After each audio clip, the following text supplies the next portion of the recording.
Hello guys! Hello! Para to sa lahat ng Libra. Libra, welcome dito sa aking channel, Kapalaran na 888. Kumusta ka na? Ano ba yung feeling mo ngayon? Ano bang nararamdaman mo? So, tingnan natin Libra, yung guidance sa'yo starting March 3 of 2025. So, ito ay 33 portal opening, gateway opening guidance and message for ano man to na para sa'yo. Okay? Okay, calcite and tanzanite. Wow, Libra. Kaloka to. It's contradicting. Okay, first card mo is ready to love again. So, dito sinasabi ng baraha, may mga Libra na posibleng galing kayo sa pain and heartaches, pero sa past na to. And you've healed from the past enough to open your heart to new love. So, parang sinasabi sa'yo dito na naka-move on ka na. May mga Librang naka-move on ka na sa relationship mo, sa past mo, sa ex mo, sa kung ano yung nangyari sa past. And sa ngayon, sinasabi ng bara sa'yo na ready ka na para sa new beginnings. Love life man yan, friendship, family life, may mga forgiveness, reconciliation na possible na mangyari.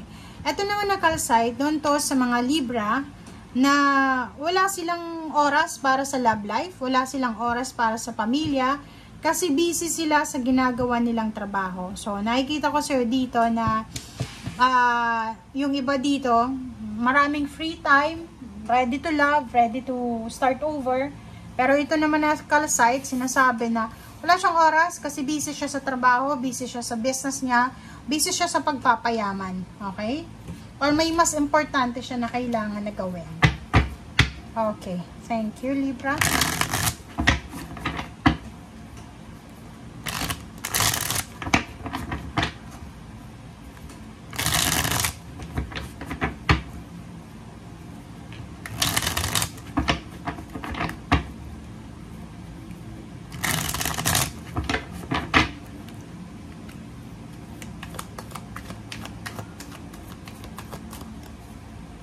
Okay. 8 of Woe. So, nakikita ko sa'yo dito, mayroong Libra dito na hindi siya excited sa ginagawa niya. Wow! Mayroong Libra dito na medyo tinatamad siya na pumasok sa trabaho, tinatamad siya na ayusin kung ano yung dapat ayusin. So, iba to. So, from eto iba din, tapos iba din to. So, nakikita natin, tatlong tao na to na Libra, iba-iba.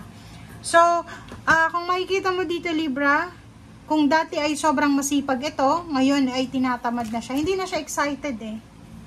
'Di ba? Ang iba naman na Libra, resonated dito sa ready to love. 'Di ba? So, eto, Ace of Cups, tsaka Nine of Cups. So, nakikita ko sa'yo dito, Libra, na you are ready to love, you are ready to start over.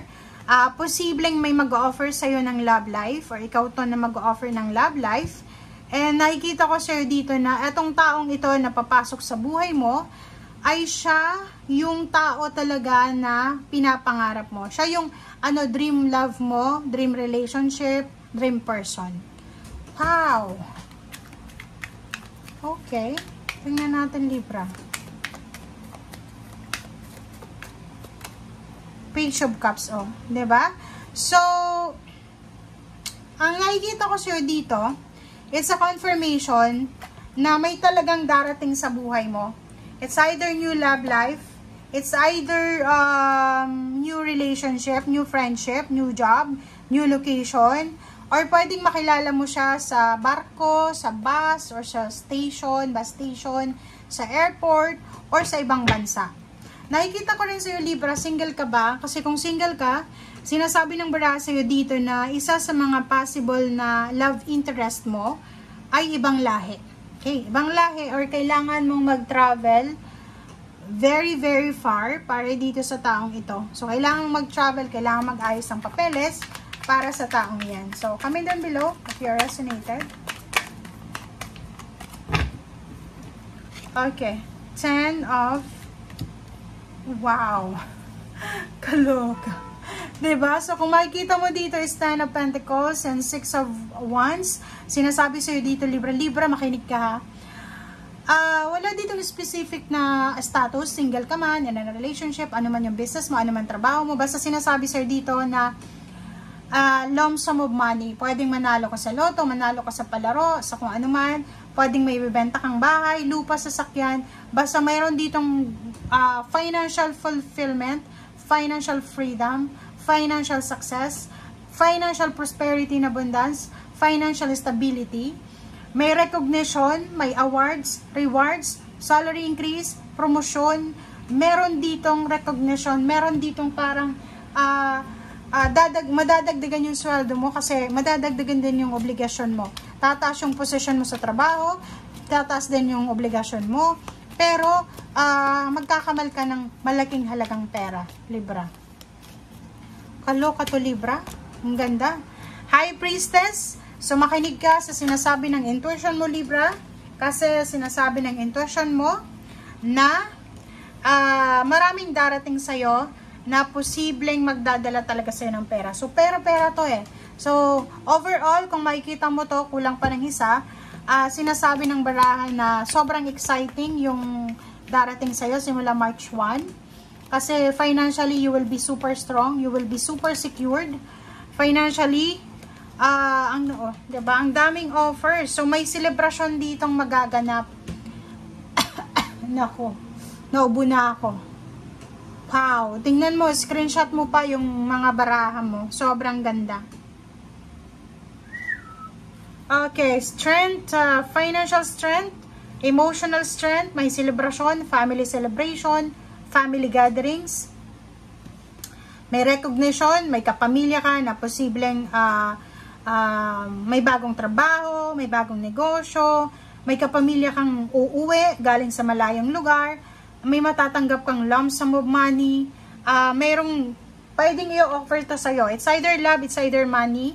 Sinasabi dyan sa'yo, Libra, na may mag-offer sa'yo ng pagsisimula. So, ito yung gateway, diba? So, parang open yung gateway sa'yo. So, this March 3 of 2025, ito yung araw na maraming magsisimula sa buhay mo. Maraming magbubukas na opportunity. Tingnan mo yung opportunity. Diba? Magiging sobrang busy ka. First of all, yung love.